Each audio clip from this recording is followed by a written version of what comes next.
Hello, US 101 history class.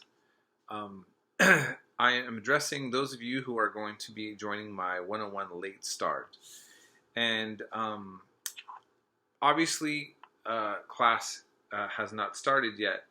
But for those of you who want to get ahead, I'm just going to give you some really basic set of expectations to help you kind of understand what you're going to need to do to be prepared for this class. So I've had available the syllabus for a while. I hope all of you have been able to look at that. That'll be helpful. Right now there's a trend to try to get all the classes to go to zero textbooks requirements, and at some point I'm going to be maybe fixing this one a little bit differently. But for now in this class, I am sticking to the model that I have been using. It looks like a lot. You'll see that there's 3 textbooks, but keep in mind, the actual textbook is simply recommended, not required. And that's for those of you who are visual learners, and if you want to write Sunday papers, and it helps you to be grounded and look at a kind of smooth narrative in which the textbook operates. So I think for some of you, reading the textbook is very helpful. For others, it's not as much. If you want to find online or to use another textbook that is of a credible source, and you want to utilize it for this class, run by that with me, and we'll have a discussion about that. But what's essential is that you get the Howard Zinn People's History. That book has been used for decades. By the way, it also has some dated language, which I will try to address more later. It's really set up well for discussions. I just haven't really been able to find another equivalent for it. And so the Howard Zinn textbook, The People's History, here I have, this is one kind of copy. That's a pic with a picture of him on it. He's passed away. And there's another one with, it doesn't matter which picture you have on it though. His politics are what would be considered left. You will not be expected to agree. You're not required to agree with Howard Zinn. You're just required to engage with the text. And you will see, I've had many students that don't share the politics of everything with Howard Zinn that still appreciated the way he made the approach and how he utilized the ability of creating a discussion around U.S. history. Years ago, I bought this book. Pretended to be the answer, the conservative answer to Howard Zinn, The Patriot's History of the United States. This is, well, pardon me, fake news. And what I mean is this. It's a well-written history book. I actually didn't find anything controversial. It seemed to me like more or less like a standard history book. It just didn't do what Howard Zinn's popular, not just because of his kind of alternative take on history, but the way he frames the discussion and gets you to engage in the material. And in that book, I just didn't find to be that equivalent at all. So anyhow, this is going to be important. You're going to start off with this, and we're going to do discussions with this book. Then, eventually, when we get to the Civil War part, we're going to do, let's see, goodness, I should have had it out here. Do I have the book on defending slavery? Oh, here it is. So this book, the title is very shocking. Defending Slavery. Well, what is this? This is a primary source book. It says, Pro-Slavery Thought in the Old South. A brief history with documents. Okay?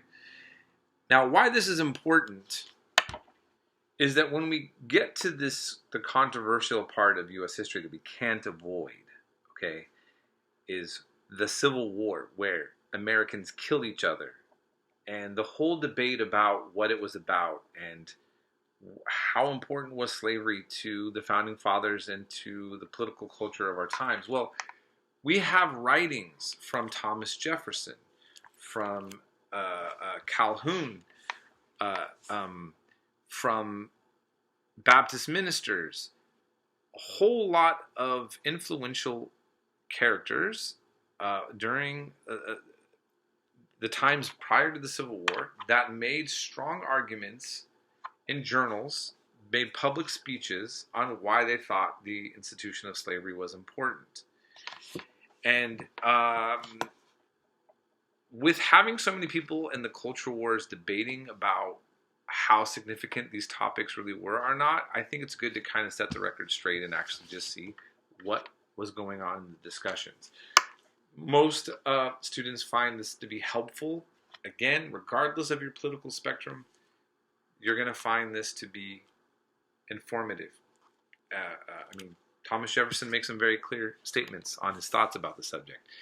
And whether you agree, disagree, are embarrassed, or happy, or whatever the case is, that they're there, and you're going to deal with it.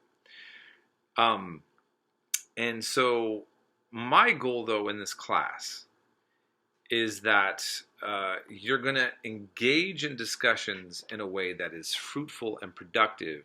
And, I don't grade people based on whether I agree with your opinion. I grade you if you follow the instructions. And you do have to be respectful to your fellow students. So I tell everyone, the Constitution gives you the right of free speech. But in a classroom, you still are obligated to a certain amount of decorum. Okay? So manners, that's something that we have to have with each other in the classroom. I don't really have much of a problem with this. Not at all. And I've been very happy about that. So but just keep that in mind. That's the only time I don't intervene based on differing views. I intervene based on language or something going too far in terms of how students are talking to each other. Again, hasn't been a problem. It just hasn't. And I've definitely been teaching for quite some time this class with students from all persuasions, and most of the time everybody's getting along and it's fine. So I'm just going to we're going to try to keep it that way. Now, we are doing a late start class. A late start class means that it's like a cram course. That means that you're doing double the work. Okay, so you're doing all of the work of the semester in less time. So I need you all to be on board with this. I start the first week off like normal, a normal week, just to get you kind of into the routine. But we are going to have to get the entire semester coming in late. I'm required to keep all the same material in a shorter amount of time. So it's like having a summer class. So that means that starting the second week, you're going to have an entire week's worth of work due on a Thursday night, and then you're going to have another week's worth of work due on Sunday night. And that's going to consist of watching videos with video notes, a discussion, and a paper, like one page even, just like very small. And I'll show you example later on of what the note should look like and what the paper should look like. Many students that I've had many students that maintain great grades with this, and they find that once they get the routine that I don't have any surprises. I'm very clear and straightforward, and I'm here to make sure that I have your back to help you out. But it's no joke. It's a lot of extra work. I have to grade a lot more. You have to do a lot of work. So I need to get you mentally prepared, okay?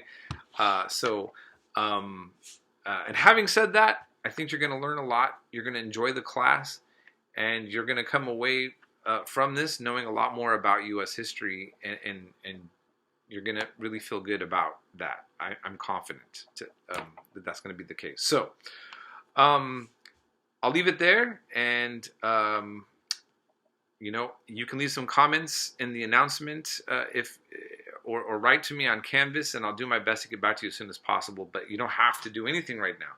Class has not officially started yet. This is just me kind of getting you familiar with what to expect.